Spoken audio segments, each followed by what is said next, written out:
పాపన లేదు. అలాగే ఈ కంపెనీ పాత కంపెనీ అనేది లేదు, దీనికి ఒక చరిత్ర కూడా ఏమీ లేదు.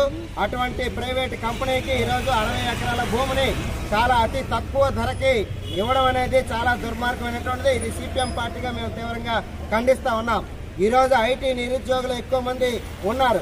నిరుద్యోగులకు ఉద్యోగాల పేరుతో హైదరాబాద్ లాగా విశాఖపట్నాన్ని ఐటీ రంగంగా డెవలప్ చేస్తామని చెప్పి పేరుతోటి ఈ రోజు మొత్తం భూములు, ప్రభుత్వ భూములన్నీ కూడా కారు చౌకగా ప్రైవేట్ కంపెనీలకు ఇవ్వడం అనేది ఖండిస్తా ఉన్నాం. ఈ రోజు రాష్ట్ర ప్రభుత్వం చేతనైతే రాష్ట్ర ప్రభుత్వం డబ్బులతోటి ప్రభుత్వ రంగ సంస్థలు చాలా ఉన్నాయి. ప్రభుత్వ రంగ సంస్థలకి ఆ భూముల్ని కేటాయించి ప్రభుత్వ రంగ సంస్థల ద్వారా ఐటీని డెవలప్ చేయాలని చెప్పి మేము విజ్ఞప్తి చేస్తా ఉన్నాం.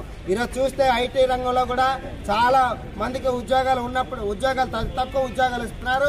వాళ్ళకి 10,000, 15,000 రూపాయల జీతం కంటే అత్యధికంగా ఏమీ జీతాలు లేవు. వాళ్ళకి ఉద్యోగ భద్రత కూడా లేదు.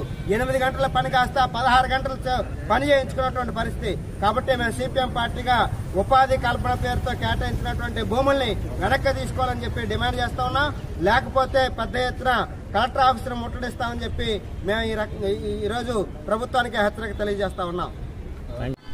రాష్ట్రం మొత్తం భూములు బంజారానికి పూనుకుంది. ఆ రకంగానే విశాఖపట్నంలో ఎంతో విలువైన భూముల్ని కారు చౌకగా ఊరు పేరు లేని కంపెనీలకు కట్టబెడుతూ ఉన్నారు.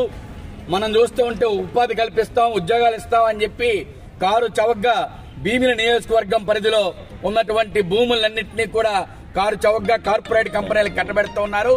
ఇది భూ దోపిడీ తప్ప మరొకటి కాదు అని చెప్పి సిపిఎం పార్టీ భావిస్తుంది. ఏదైతే వర్షా కంపెనీ అని చెప్పేసి సాఫ్ట్వేర్ కంపెనీ మేము ఉద్యోగాలు 2,500 ఉద్యోగాలు కల్పిస్తాం అని చెప్పి చెప్పిందో ఆ కంపెనీకి తాడు బంగారం లేని కంపెనీ. ఆ కంపెనీ ఇంతవరకు రిజిస్ట్రేషన్ అయ్యి 2 నెలలు